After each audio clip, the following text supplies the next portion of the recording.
They say there's such thing as a prison justice, and some of those people have reached out to me. Maybe they have a welcome gift for him. Maybe they can, maybe this Pennsylvania city kid can go to Idaho. Some of those guys in there have kids just like mine, look just like mine. So maybe you should talk to Bryan, have a little welcome package for him, and welcome to Idaho.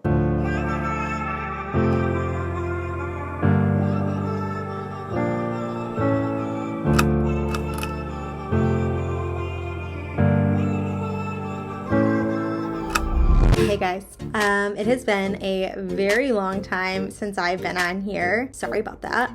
Kind of fell off the map when it comes to my podcast, and I'm sad about it, and I've had a hard time just jumping back in. There's a lot that's happened since I last talked to you guys. I moved, for one. I dyed my hair. The kids have kept me extremely busy. I don't know if you guys know, but I have 3 kids. I'm also a nurse practitioner and I own a business. So I think I bit off more than I could chew, even though participating and doing this podcast was something that was a creative outlet for me. I let it fall to the wayside, and I kind of am bummed about that, and I'm hoping I can get back into it. It is still something that I'm very interested in. I think I've mentioned it before, but I actually wanted to go into forensic nursing. I've always been interested in true crime, and so if you hung out with me before, hopefully you will give me a chance and hang out with me again. Also, before I get into the video, I did want to say I'm considering changing the name of my podcast. I like the name Coffee with Crime Podcast. It's very suiting. I love coffee and I am interested in true crime. But I did find out that somebody on YouTube has a very similar name to their podcast. Granted, it's not their channel name, but it's the name of their podcast. And so I'm on the fence. I have a name that I actually like and I'm considering for my podcast.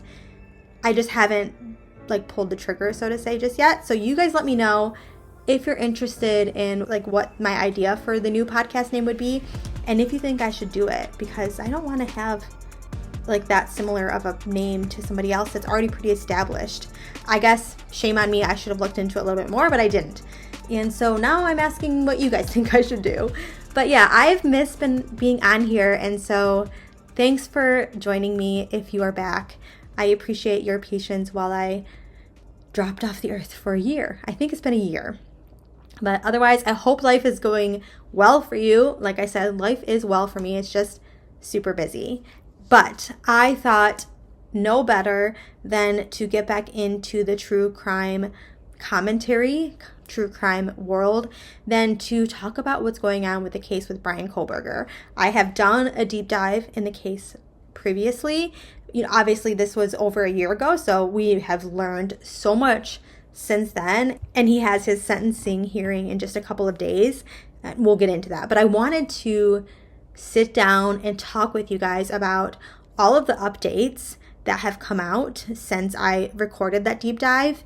I also really briefly wanted to kind of just touch base on the documentary. If you watched the documentary on Amazon, I thought it was pretty well done, pretty sad.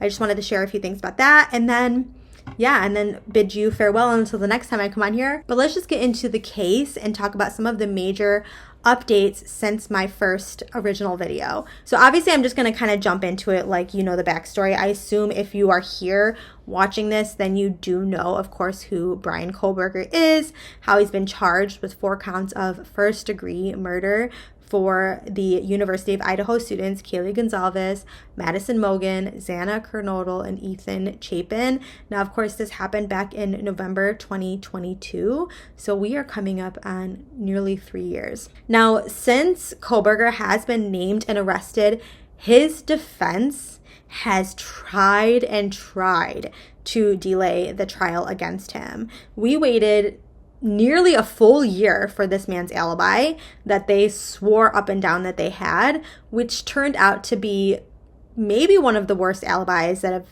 ever been given in the history of alibis. He said that after a year of sitting on this, came out and said that actually that night I was driving around alone, so no one to obviously verify. At 4 a.m., I was stargazing. I coincidentally turned my phone off during the exact time of the murders. And yeah, I mean, I don't even think we can consider that an alibi. That just sounds like obviously BS. Then after that, his defense sought to toss out the DP, the death penalty, with one of the key arguments centering around his diagnosis of autism.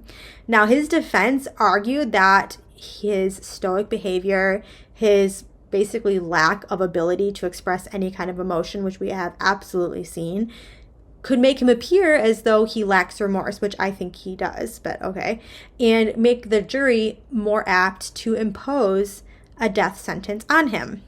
So that's what their angle was. They also tried to exclude the DNA evidence that we have been aware of for quite some time now, that single source DNA that was found on the knife sheath. They argued that the initial DNA analysis, which involved using those genetic genealogy programs to identify potential suspects, they said that was conducted without a warrant, and so it was violating Kohberger's rights. The judge, however, denied both of these attempts. So the DNA evidence stayed, which obviously is kind of like a nail in the coffin for them.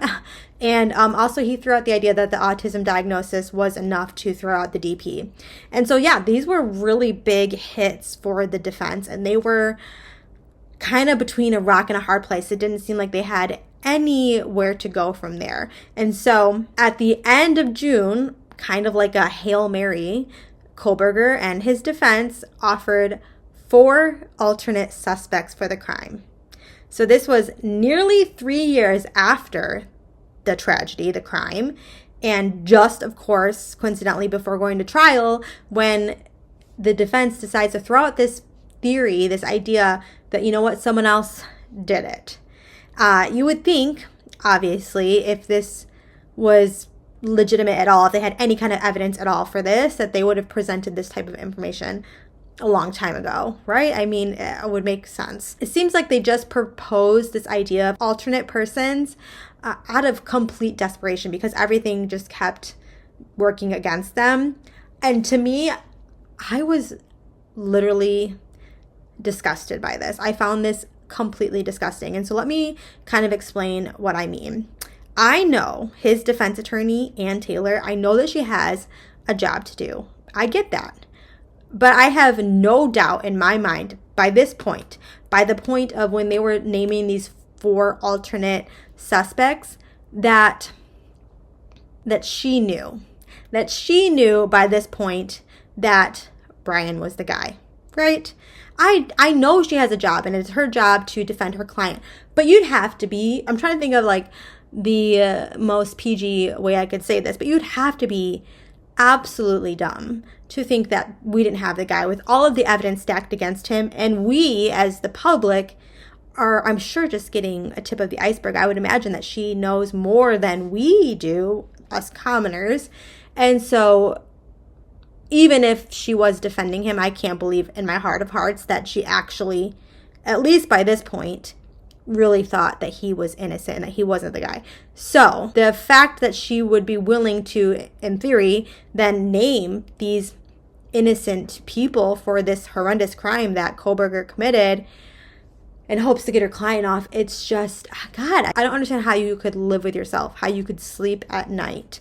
He's obviously a deranged, sicko, disgusting piece of person that has no business being free, let alone alive, in my opinion. But I know everyone doesn't agree on the DP. That being said, definitely with how deranged he is, has no business being out in like public. He's clearly unsafe.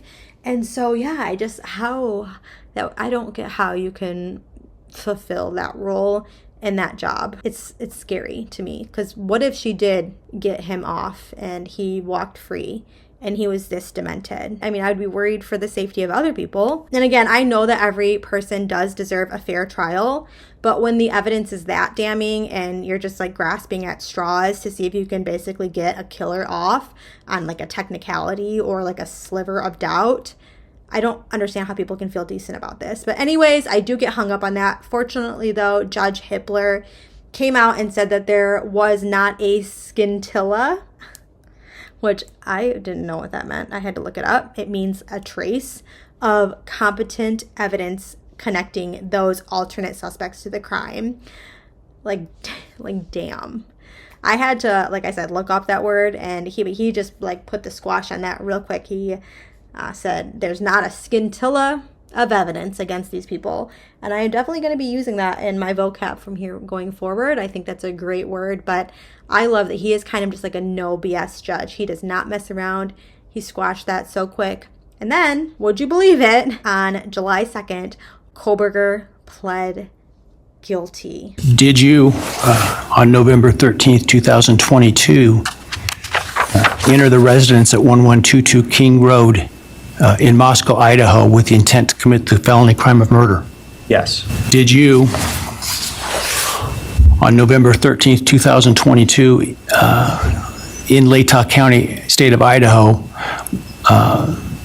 kill and murder Madison Mogan, a human being? Yes. And did you do that willfully, unlawfully, deliberately, and with premeditation and malice of forethought? Yes. Did you, on or about that same date in Moscow, Idaho, kill and murder Kaylee Gonzalez, a human being? Yes. And did you do that willfully, unlawfully, deliberately, and with premeditation and malice of forethought? Yes. And did you, on that same date in Moscow, Idaho, kill and murder Xana Kernodle, a human being? Yes. And did you do that willfully, unlawfully, deliberately, with premeditation and malice of forethought? Yes. And then on or about November 13th, 2022, again in Latah County, Idaho, did you kill and murder Ethan Chapin, a human being? Yes. Did you do that willfully, unlawfully, deliberately, with premeditation and malice of forethought? Yes.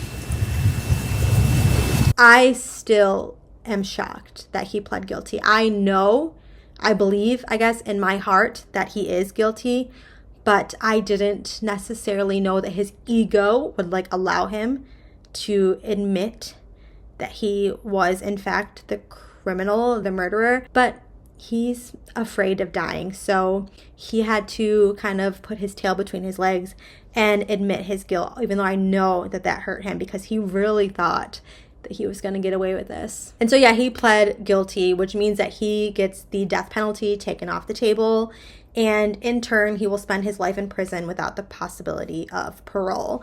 And now the families of the victims seem divided on the plea deal. Maddie Mogan's family has come out and said that they definitely support the plea agreement 100%. Kaylee's family, however, has been extremely outspoken in that they do not support the plea agreement.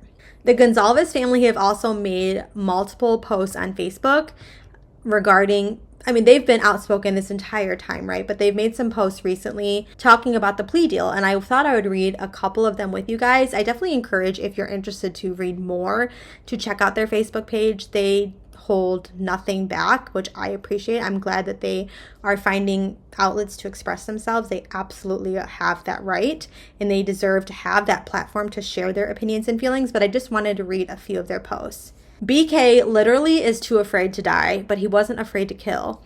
BK wanted a plea deal and he was given one. Kaylee wasn't offered a plea deal. The state is showing BK mercy by removing the death penalty without parole, as he will never get out.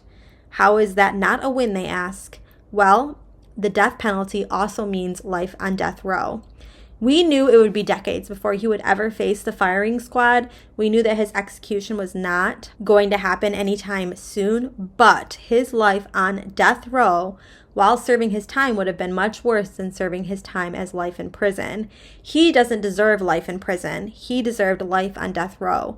Also, people say that the Gonzalez don't want justice. They want vengeance. Well, let me ask you a question about that. If your 21-year-old daughter was sleeping in her bed and BK went into her house with the intention to kill her and did by stabbing her many times as well as beating her in the face and head while it was clear that she fought for her life, what would you want? Justice or vengeance? Maybe a little bit of both. I'm curious how you all would feel. It gets so old having people say that we want vengeance and make it sound like we are the animals for having those feelings. I find it so hard that so many people are judging us and they have never stepped foot in our shoes. And then a little bit of this second post I want to share with you guys too, because I think it's important. Right here, right now, we dig our heels into the earth and carve a line deep in the dirt. This ain't justice. No judge presided, no jury weighed the truth. Thompson robbed us of our day in court. No negotiations, no jury of our peers, not even the pretense of cooperation and fairness. Cowardly men, gutless men. They scatter like roaches when the battle closes in. And Thompson, he's retiring on this deal. His shadow slithering towards the exit, leaving only the stench of his betrayal. No spine, no shred of honor. He didn't even have the basic decency, the plain human courage to face the families, to meet our eyes and ask, how do we make an offer that works? And then further down, they go on to state their requests. And I think this is really important. First, truth, spill it. BK every sickening detail. Only the killer could know. The kind that twists your guts just to hear, but turns even a simpleton pro-burger against you. Second, you bear the guilt, all of it alone. You don't get to smear the survivors, the ones still waking to nightmares born of your reckless choices. Third, no cashing in on our grief. No books, no private interviews with your ex-professor. No one is allowed to study you because you are not special. You don't get to spit on our kids' graves by making this all about you. Only Hitler can step into this void and mend the wreckage Thompson left in Latah's so-called justice system. This is what murder victims' families' negotiation looks like. It's ugly, it's raw, it's wild. It's anything but easy. So, I mean, it's sad to read the words from this family.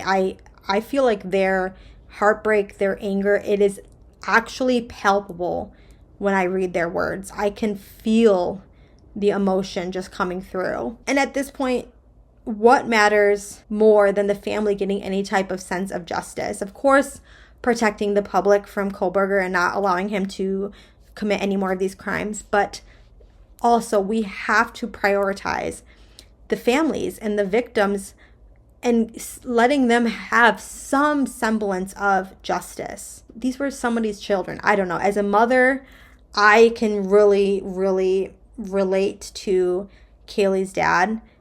And I support him in what he wants 100%. I know not everybody feels the same about the DP. But yeah, that's just my opinion. And I mean, I'm not trying to be like super crass here, but regardless, sometimes prison justice happens, if you know what I mean. That's my personal opinion. I think if the court systems don't take care of it, I think the prison system will. And anyways, I wanted to also point out in regards to their Facebook that one of their last posts, they actually clarify that even though the Gonzalez family don't agree with Maddie Mogen's family on the plea deal, like I said, the Maddie Mogen's family 100% supports the plea deal. Obviously, the Gonzalez don't. They did make a post saying that the families stand united together and that their love and bond is unbreakable. I felt happy reading this because I was really hoping that there wasn't a divide between the family. I hope that is true and that they are still staying unified, even if they have differences of opinions on this, because we know their history. We know that Kaylee and Maddie were like sisters and that they would want that for their family too. I'm sure the girls would want that. Now, moving past the Facebook, we know now that Kohberger is going to be sentenced on July 23rd. As I'm recording this, that is tomorrow. And so there could be some updates to what I'm saying right now. As of tomorrow, there probably will be. We'll see how that goes. The families will have a chance to say their victim statements, which is so important if they choose to do so. I know there's been some talk that maybe some will, some won't. I know the Chapins said that they likely will not say a victim statement. It sounds like the Gonzalez might not say victim statements either, which I can understand. Of course, we want for them to be able to say the things that they want to say. They have had those opportunities though, and they don't seem like they want to talk to Kohberger. at all, right? They find him a disgusting piece of trash. They've lost a lot of faith in the justice system. And so I sense that they find it almost a waste of their time and they don't want to even bother with the victim statement. So it'll be interesting to see if they do. And now because Kohberger has pled guilty, Judge Hippler has lifted the gag order, which you better believe Kohberger and his defense did fight until the very end. Now, they really did not want the gag order lifted. Regardless, it doesn't matter because Hippler pointed out that the main purpose for having this was to protect Kohberger's right to an impartial jury. But since he's pled guilty and he said he's the guy, we don't have the same concern. We don't need to worry about an impartial jury. And so now the public has a right to know the facts. So it will be interesting to see, what details get released going forward. That being said, it's really not that black and white. Like, even though the gag order has been lifted, motions are still sealed. So we still won't really probably get a lot of details. I'm thinking until after the trial, if and when we do. We'll see. We'll see what comes out. We have seen through various media outlets that some people have been speaking out since the gag order has been lifted. Mainly still, though, the Gonzalez family, they remain to be very outspoken. Kaylee's sister did speak out on Brian Enton's podcast, and I found that really interesting. Our main argument wasn't ever for there not to be a plea deal. It really came down more to, let's get a full confession. I also think that the full admission would have been helpful, not only for our healing, because I think for me specifically, and I wish I wasn't this way, I need that full picture, right? I still just feel like I don't even understand what the hell happened, right? Like none of it makes sense to me. And I can look at these facts, but as far as putting something together in my head that makes sense, it's really difficult for me to do with a lack of. I don't know a why. I think that even if he was hooked up to a lie detector and given truth serum, his why would be that he was just desperately trying to feel anything at all because he's a psychopath and he doesn't feel human emotions the way we do. I don't think it's a reason that would make sense to any of us because we aren't that. I hope that after sentencing, no one ever says his name again because I think that an individual like he is, any attention is positive. He views it positively. It doesn't matter if someone's talking poorly or talking positively about him because attention is what is craved and it feeds into his ego. So for me, I think the best way to, kill an ego is to stop feeding it. I thought it was really nice to hear from her. You can just tell how strong she is and how strong just the Gonzalez family is, that no matter what, they refuse to back down and that they continue to speak up for Kaylee and the other victims. That is a very strong family. It is very clear. And we also heard from Bryan Kohberger's previous professor and advisor. I thought she offered some interesting perspective. I met him in the fall of 2018 when he came to DeSales University. He had an associate's degree and he was going to get into our 4-year program as a psychology major. He seemed like eager to be in the classroom. He was polite. He was respectful, intense, and curious. And there was no reason for me to think that he was anything other than someone who was really interested in this potential career. I think when you're a teacher, your instinct is to accept students at face value. You don't, start with suspicions or, and there really weren't any red flags. He was always really quite respectful and grateful. He would thank me for things. He was attentive. He would do the work. I didn't have any concerns. There were 3 undergraduate courses in the forensic track that I taught, and he was in all of them. Well, one was Introduction to Forensic Psychology. Another was my death investigation class, which was called Psychological Sleuthing. And the third one was called Dangerous Minds, the Psychology of Antisocial Behavior. The antisocial behavior course involves serial killers and mass murderers. He would have been exposed to that. I think some of now looking back, I would look at maybe some of the things that interested him as being, something that gives me pause. Everyone in this field, forensic psychology and criminology, know that we could have students who might become offenders. So we know that there's always a risk that we're attracting somebody who wants to do something terrible. Hoping we won't ever have that, but in my case, I did. I have to look at the framework of what I taught and wonder, did I inspire him in some way? Did I, but I can't second guess that, because I may have inspired somebody else to become an FBI agent. I really thought Bryan Kohberger was a promising student who really could have made a mark in this career in a very positive way. I thought that. So disappointed, angry, and very shocked that this is who he turned out to be, and horrified for the victims and their families. I have questions for him that I think nobody else but me could ask. I know within the framework of this is what we do to try to look at developmental trajectories, the triggers, so that we can see the red flags faster. We can prevent people like this from wreaking the havoc that they do. So if he wanted to do that, I know that he's got the intellectual capacity to do it, to be self-reflective, to help think through how his life came to this. And so I would definitely do it if he were willing, and it would be hard. And yeah, so she really discusses Kohberger objectively, right? She says that he was actually an attentive and diligent student. Of course, though, hindsight being 2020, we now know that his commitment to the field was actually for dangerous and evil motives. I thought it was interesting that she said that she would do an interview with him and kind of examine him, which we know that is her field. But we have also just read in the Gonzalez post that they are requesting that is not allowed to happen. So I'll be interested to see what comes with that.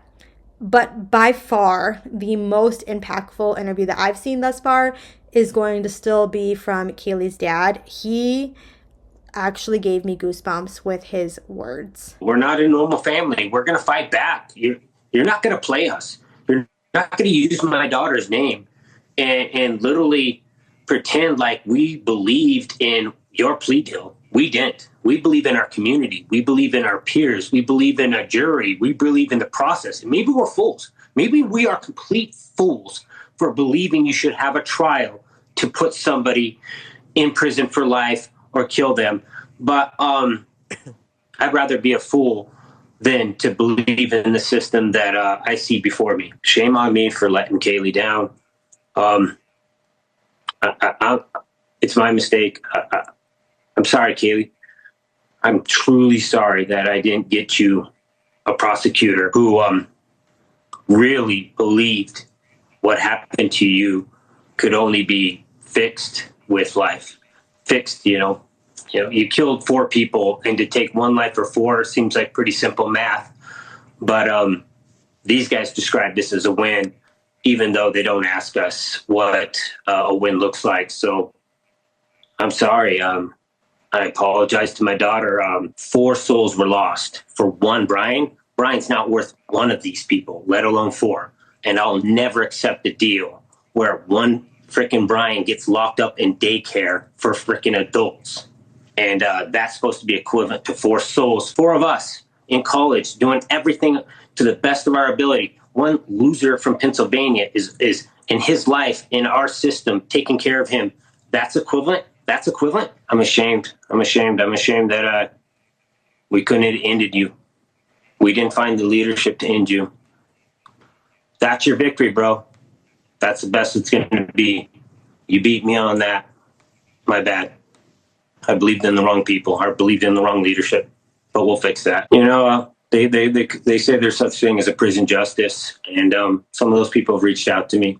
Maybe they have a welcome gift for him. Maybe they can, maybe this Pennsylvania city kid can go to Idaho.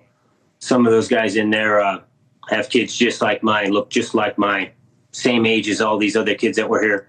And you worked your, you made a couple choices, made a couple wrong turns, and you're in there. But you want the best for your kid. You want your kid to go to college. You want everything for them to go in there and win. And you don't want them to die. You don't want them to die. So maybe you should talk to Bryan, have a little welcome package for him, and welcome to Idaho. Yeah, that is a father that is going to fight till his grave for his daughter and for his children. He makes my heart hurt. I have a very close relationship with my dad. I'm a mom, and so I can just sense his hurt. But before I close out this podcast, I just wanted to really briefly talk about the Amazon documentary that came out, the Amazon Prime one. It's One Night in Idaho, The College Murders is what it's called. If you haven't seen it, I do recommend checking it out. I thought it was really well done. We hear from some of the families that we don't typically hear from. We hear from Chapins, which I don't hear a lot from. We hear a lot from them in this documentary. And then we hear from Maddie Mogen's mom and dad a lot. Two families that I don't feel like we hear from very often. I did, of course, notice immediately that the Kernodles and the Gonzalez did not participate in this documentary. I found it interesting, but I've heard that they have just declined.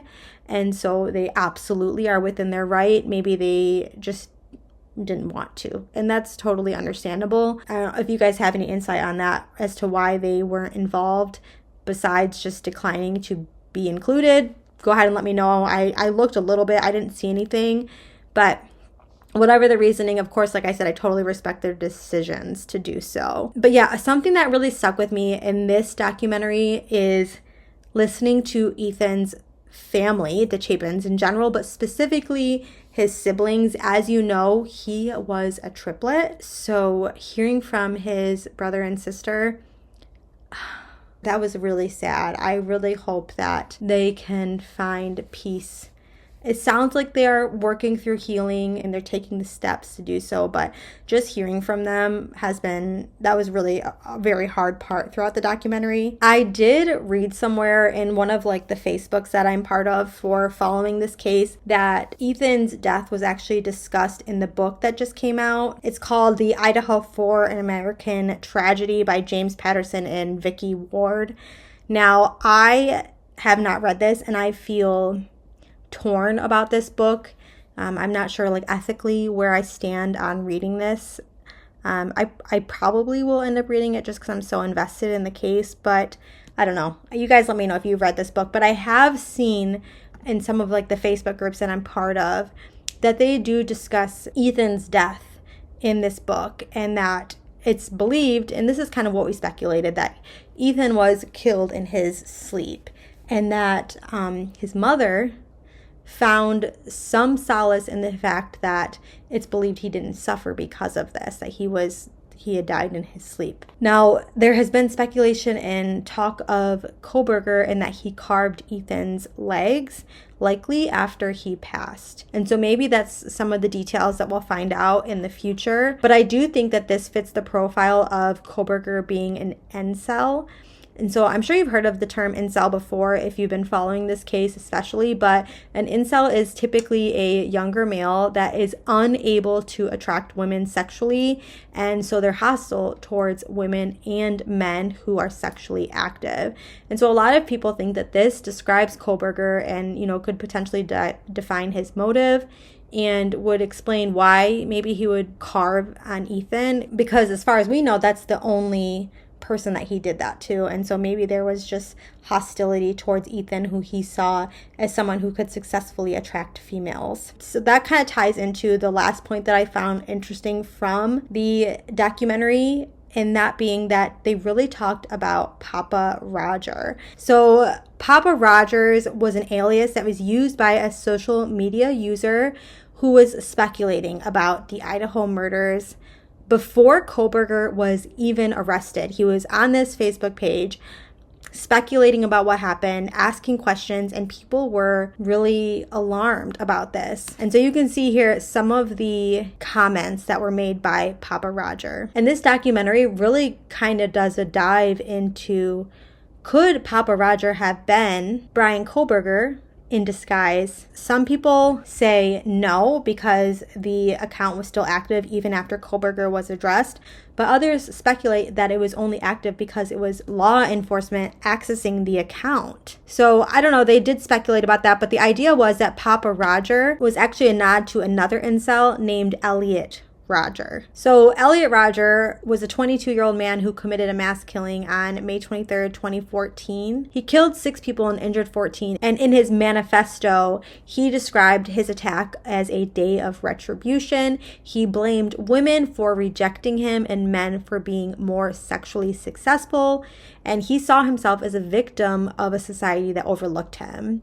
And so his writings expressed very misogynistic, entitled, violent views, and he did die by suicide. But the idea is that this might have been same type of motive for Kohberger and might have been where the name Papa Roger came from. And so that was the theory, that maybe this was Bryan, and they did talk about that in the documentary, and I found that pretty interesting. You guys will have to let me know what you guys think, but I think that's going to complete today's video about this. I will be following his sentencing, which takes place tomorrow, so we'll see if any new something pops up. There always seems to be something out of the left field when it comes to this case, so I will keep you guys posted, and I plan on being active on here again. But other than that, I wish you guys very well. I will talk to you soon. And until next time, bye guys.